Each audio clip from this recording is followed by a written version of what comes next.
Hey, this is Jim Godfrey yet again talking about my Honda Dream. Okay, if you watched my last blemishes video, I just wanted to add two more small items that I noticed after I stopped taping. There's just one other small nick here that's been touched up, and also the handlebars, which are in very good shape, but if you look very, very closely in the right light, let me see if I can get this for you, you'll see that there is some very minor pitting.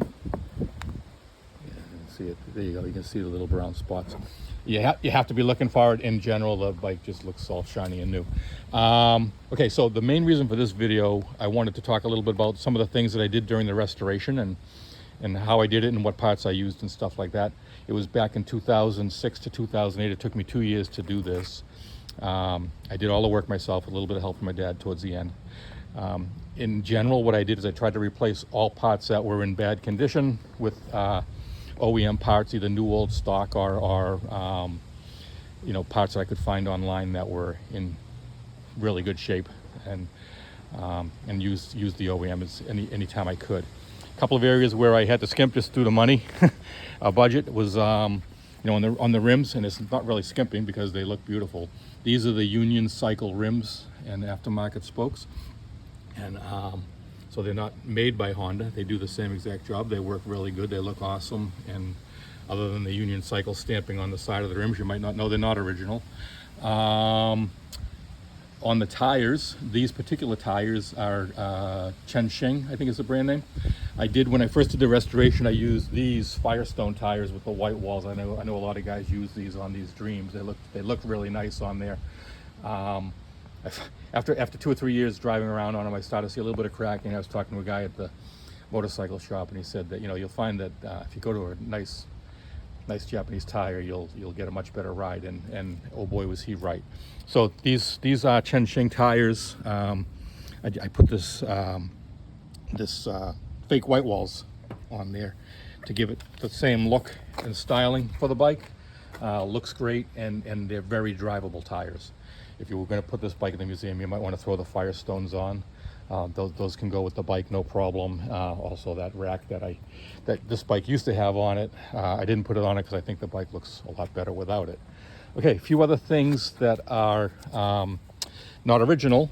Okay, is these mirrors. They're proper style, I believe, and all, but they are made by a company named Toyo. So they're not original Honda OEM. Tank badge is OEM, definitely not original style. You probably know that the tank badges on these were an acrylic and they didn't last very long. They basically became unobtainium around the time I was looking. I did find these were a replacement badge that Honda came out with that were more obtainable and look great, but definitely not the acrylic that the original would have had. Okay, the seat is on the original seat pan from this bike, and I sent it out to Rick's Custom Upholstery out in Oregon, and he was known for doing these things over, and I feel as though he did a really nice job. There is a little bit of hardware on the bike that's not Honda. These bolts here, these nuts here, I should say, I don't believe they're Honda, but they definitely fit the style and era of the bike. So in general, I use a lot of Honda hardware. I've got a lot of Honda hardware left over, and I've got a bin full of parts. I think you'll see in the pictures that can go with it, as well as the auto bodies leftovers that I had from when the bike was painted. I got a lot of help during this restoration. I'm not a motorcycle guy, but as you can see, I do take an interest in things when I get into them. I got a lot of help from the Bill Silver Restoration Guide. I'll include the CD for that if anybody wants it. And all kinds of spare parts are available to be included with the bike, and assuming somebody wants them. If not, I'll find a way to get rid of them, to find homes for them. And I think that's it for now. Have a great day.